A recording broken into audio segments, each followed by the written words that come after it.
कभी किसी इंसान को देखकर आपको ऐसा लगा है कि वो इतना मासूम है, इतना प्यारा है कि उस पर शक करना भी पाप लगे? पर यही मासूमियत असली हथियार बन जाती है जब सामने वाला जानता है कि लोग उसकी भोलेपन देखकर अपने सारे हथियार नीचे कर देंगे। ऐसी पर्सनैलिटी को बोलते हैं द नेचुरल। नेचुरल बनना कोई गिफ्ट नहीं, ये एक कला है, एक चाल है, और जो इसे समझता है वो बिना जोर लगाए लोगों को अपने कंट्रोल में कर लेता है। हो सकता है ये पर्सनैलिटी आपके अंदर हो, तो चलिए जानते हैं।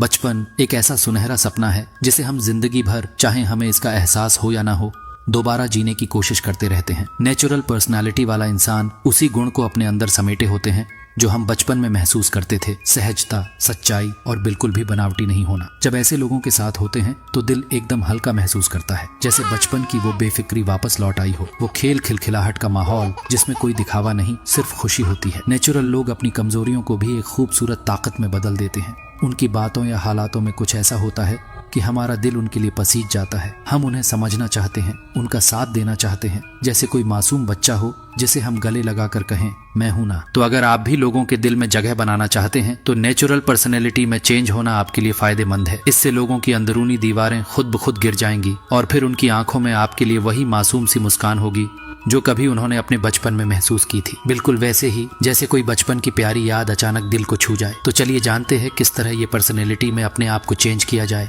क्यों ना शुरू से शुरू किया जाए।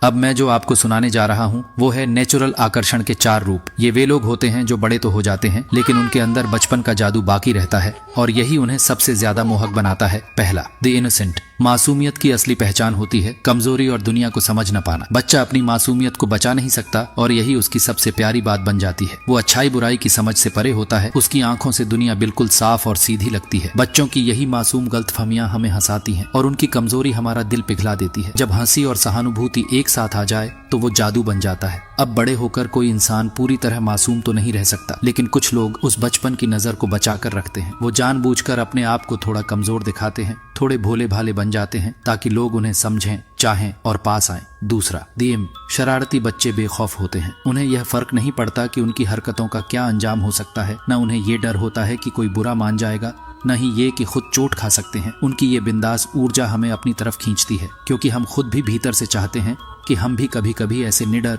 बेपरवाह और आजाद बन जाएं। बड़े होकर जो लोग इस शरारती आत्मा को बचा लेते हैं वो लोगों को हंसाते हैं, हैरान करते हैं और उनके साथ होने पर दिल हल्का हो जाता है। अगर आप इस रूप को अपनाना चाहें तो डरे नहीं कि कोई क्या सोचेगा। थोड़ा बोल्ड हो जाइए, थोड़े नटखट, और अगर कभी किसी को चुप भी जाए तो चिंता न करें। आपकी मासूम शरारत के आगे वो आपको माफ कर देगा। बस एक बात याद रखिए, कभी माफी मांगने या शर्मिंदा दिखने की जरूरत नहीं, क्योंकि जैसे ही आपने ऐसा किया तो जादू टूट जाएगा। तीसरा, द वंडर। अजूबा बच्चा वो होता है जिसके पास कोई खास हुनर होता है, जैसे म्यूजिक, स्पोर्ट्स या आर्ट, और जब वो अपने हुनर में डूबा होता है तो ऐसा लगता है जैसे वो किसी और ही दुनिया से आया हो। उसका काम इतना सहज लगता है कि देखने वाले बस दंग रह जाते हैं, जैसे किसी जादू से निकला हो। अब जब कोई ऐसा बच्चा बड़ा होता है और फिर भी अपनी वही क्रिएटिविटी, वही स्पॉन्टेनिटी बचा कर रखता है तो वो किसी अजूबे से कम नहीं लगता। अगर आप भी इस रूप को अपनाना चाहते हैं तो अपने किसी हुनर को ऐसे दिखाइए जैसे वो बिना कोशिश के आता हो। भले ही आपने सालों मेहनत की हो, दिखना ऐसे चाहिए जैसे सब कुछ आपके भीतर से बड़ी सहजता से निकल रहा है। लोगों को मेहनत नहीं दिखनी चाहिए, उन्हें सिर्फ आपका जादू महसूस होना चाहिए। 4, द अनडिफेंसिव लवर। जैसे जैसे लोग बड़े होते हैं वो खुद को दुनिया से बचाने लगते हैं, भावनाएं छुपाने लगते हैं, शरीर में अकड़ आ जाती है और मन में दीवारें खड़ी हो जाती हैं। लेकिन बच्चे वो खुले होते हैं, दिल से, आंखों से, मन से, और यही ओपननेस लोगों को सबसे ज्यादा आकर्षित करती है। अनडिफेंसिव लवर वही होता है जो इस ओपननेस को बचा कर रखता है। वो प्रतिक्रिया देने से पहले रुकता नहीं, सोचता नहीं कि लोग क्या कहेंगे, बल्कि बस खुलकर जिए चला जाता है। ऐसे लोग अक्सर ग्रेसफुल लगते हैं, उम्र से छोटे दिखते हैं और उनके साथ होने पर बाकी लोग भी खुल जाते हैं। अगर आप इस रूप को अपनाना चाहें तो एक बात जरूर समझिए, डिफेंसिव होना, अपने मन को बंद कर लेना लोगों को दूर कर देता है। लेकिन जब आप खुलकर सामने आते हैं, थोड़ा झुकते हैं, थोड़ा सुनते हैं, तो लोग खुद को आपके हवाले कर देते हैं। तो चलिए अब द नेचुरल पर्सनैलिटी को कुछ एग्जाम्पल से समझते हैं।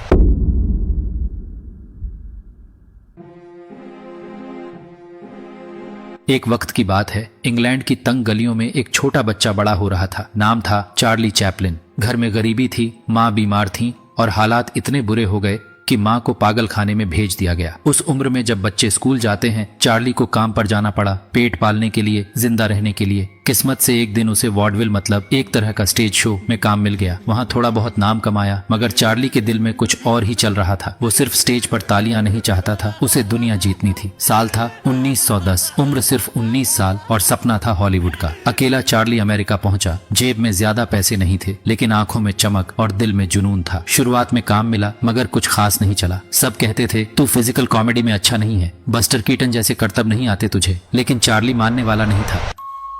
फिर आया साल 1914 और फिल्म बनी मेकिंग अ लिविंग। चार्ली को इसमें एक चालबाज धोखेबाज का रोल मिला। किरदार को जमाने के लिए उसने जो कपड़े उठाए वही उसकी तकदीर बन गए। बड़े बड़े ढीले पैंट्स, उल्टे पहने गए जूते सिर पर, एक डर्बी हैट हाथ में, एक छड़ी और नकली मूंछें। इन कपड़ों के साथ एक नया इंसान जन्म ले चुका था। उसकी चाल, उसका अंदाज, उसकी मासूमियत, उसकी मस्ती, और लोगों ने उसे पहली बार देखकर कहा ये तो जैसे खुद कुदरत का बनाया हुआ जोकर है।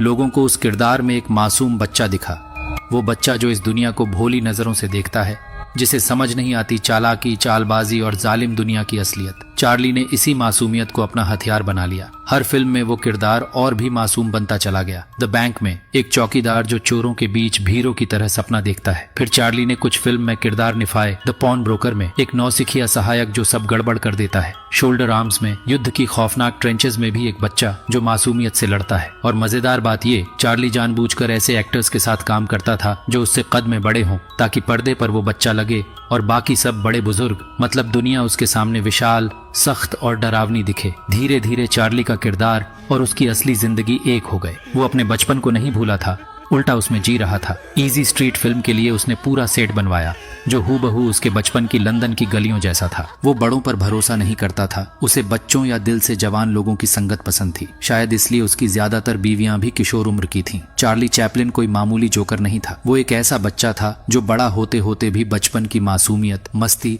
और दर्द को दिल से लगाए रहा। और शायद यही वजह थी कि पूरी दुनिया उस पर फिदा हो गई।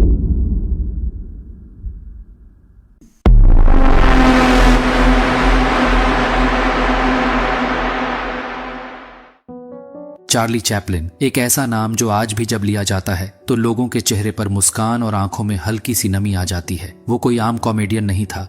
उसके किरदारों में हंसी के साथ साथ एक अजीब सी उदासी भी होती थी। लोग उस पर हंसते थे, मगर साथ ही उसे देखकर दिल भी रोने लग जाता था, जैसे कोई भटका हुआ कुत्ता जो मासूम हो और खो गया हो। उसकी हर अदा, हर चाल, हर गिरना और उठना, ऐसा लगता था कि ये सब सिर्फ एक्टिंग नहीं, वो खुद की ही कहानी सुना रहा है। मेकिंग अ लिविंग के कुछ ही सालों बाद चार्ली चैपलिन पूरी दुनिया का सबसे मशहूर अभिनेता बन चुका था। उसकी गुड़ियां बनी, उस पर कॉमिक्स और गाने लिखे गए, कहानियां छपने लगी। और जब 1921 में वो पहली बार अपने पुराने लंदन लौटा तो लोग ऐसे टूट पड़े मानो कोई विजयी सेनापति लौट आया हो। लेकिन सवाल ये है, आखिर ऐसा क्या था चैपलिन में जो वो दुनिया भर को मोह ले गया? वो एक बड़े इंसान के शरीर में छुपा हुआ बच्चा था। उसने अपनी कमजोरी, अपनी मासूमियत, अपनी बच्चा जैसी सोच को कभी छुपाया नहीं, बल्कि उसे पूरी ईमानदारी से कैमरे के सामने जिया। और यही बन गई उसकी सबसे बड़ी ताकत। उस दौर में दुनिया तेजी से बदल रही थी। मशीनों के पीछे भागती जिंदगी, काम का बोझ, जंग का कहर, दिलों में नरमी कम होती जा रही थी। और ऐसे वक्त में चार्ली चैपलिन एक रोशनी की किरण बनकर आया। वो लोगों को एक झलक दिखाता था उस गुजरे हुए बचपन की जो अब सिर्फ यादों में रह गया है। ऐसा लगता था कि उसकी फिल्में देखकर वो सादा जिंदगी फिर से महसूस हो जाती है जो अब खो चुकी है। चार्ली ने हमें एक गहरा राज सिखाया, मजबूत बनने की नहीं, मासूम और खुला रहने की हिम्मत दिखाओ। दुनिया खुद तुम्हारी हो जाएगी, क्योंकि ताकत डराती है, मासूमियत दिल जीतती है। और सबसे जरूरी बात, अपनी कमजोरी को दुनिया के सामने फैलाकर रोने की जरूरत नहीं। बस अपने अंदाज, अपनी बातों और अपने हालात से ऐसा असर छोड़ो कि लोग खुद ब खुद तुम्हारे लिए कुछ महसूस करने लगे, बिना ये जाने कि कब तुमने उन्हें अपने जादू में बांध लिया। चार्ली कोई साधारण जोकर नहीं था, वो एक आईना था जिसमें हम सबको अपना भूला हुआ बचपन नजर आता था, और शायद इसलिए हम कभी उसे भूल नहीं पाए।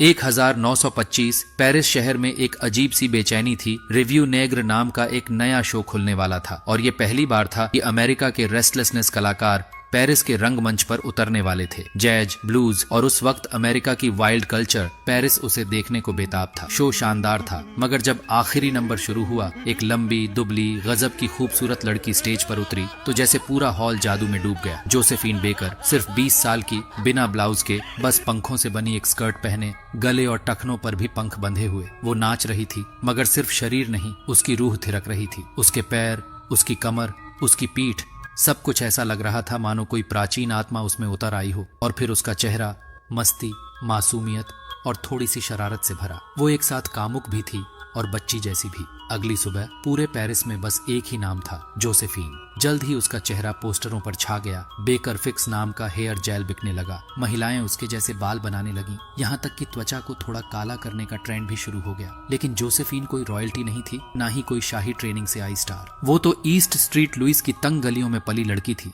जहाँ 8 साल की उम्र से घर साफ कर रही थी, जहाँ चूहे भरे तहखाने में सोती थी और ठंड से बचने के लिए नाचना सीखा था। ये नृत्य उसकी जिंदगी थी और आजादी उसकी आत्मा। जब अमेरिका में नस्ल भेद ने उसकी हंसी को दबा दिया तो वो पेरिस भाग आई, जहां उसे न सिर्फ मंच मिला बल्कि वो प्यार मिला जो कभी उसके हिस्से में नहीं आया था। जोसेफीन कोई वस्तु नहीं थी, वो एक हवा थी जो हर बंद खिड़की को खोल देती थी। उसकी हर अदा कहती थी, मैं वही बनूंगी जो मैं हूँ, और अगर तुम मुझे समझ नहीं सकते तो मैं और भी तेज नाचूंगी। उसकी आजादी सिर्फ व्यक्तिगत नहीं थी, वो हर उस लड़की की आइडियल बन गई जो पिंजरे में पली और एक दिन अपने पंखों को पहचान गई। और यही था उसका जादू। जोसेफीन ने अपने दर्द को नृत्य बना लिया और दुनिया को दिखा दिया कि असली ग्लैमर आजादी से आता है।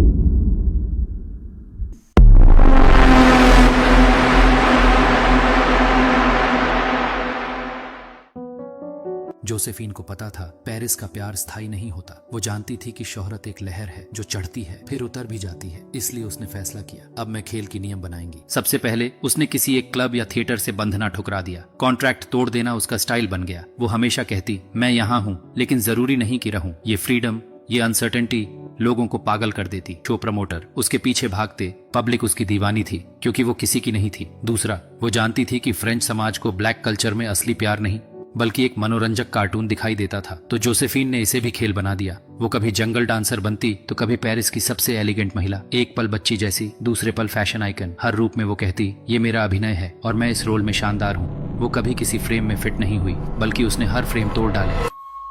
1975 में जब जोसेफीन की मृत्यु हुई तो पूरे फ्रांस ने उसे राष्ट्राध्यक्ष जैसी विदाई दी। टीवी पर अंतिम संस्कार दिखाया गया। हजारों लोग सड़कों पर उतरे क्योंकि उसने सिर्फ थिरक कर नहीं, जी कर लोगों का दिल जीता था। मगर असली जोसेफीन कौन थी? वो थी एक गरीब बच्ची जिसने बचपन में ही समझ लिया था दुनिया उस पर रहम नहीं करेगी। तो उसने किया वही जो बच्चे करते हैं, एक काल्पनिक दुनिया बना ली जहां सब कुछ उसकी मर्जी से चलता था। उस दुनिया में वो हंसती थी, नाचती थी, चमकती थी और धीरे धीरे उसने उस कल्पना को हकीकत बना दिया। ये जोसेफीन का सबसे बड़ा जादू था। उसका नाच सिर्फ संगीत पर नहीं था, वो जिंदगी की कठोरता के खिलाफ बगावत था। वो दर्द को रंगीन बना देती, अंधेरे को चमकदार। तुम्हें जो रोल जिंदगी ने दिया है जरूरी नहीं तुम वही निभाओ। तुम अपना स्टेज बना सकते हो, अपने कपड़े पहन सकते हो और जो रोल चाहो निभा सकते हो, मगर दिल से, पूरे विश्वास के साथ।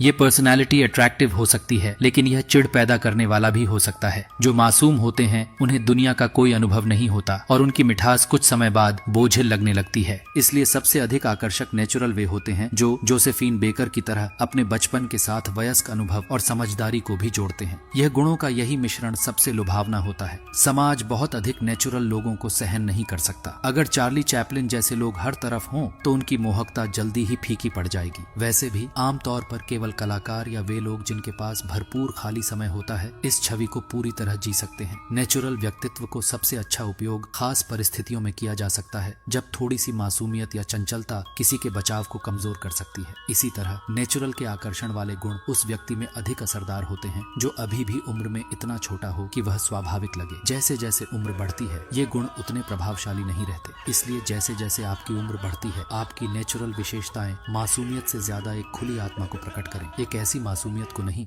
जो अब किसी को भरोसे लायक न लगे।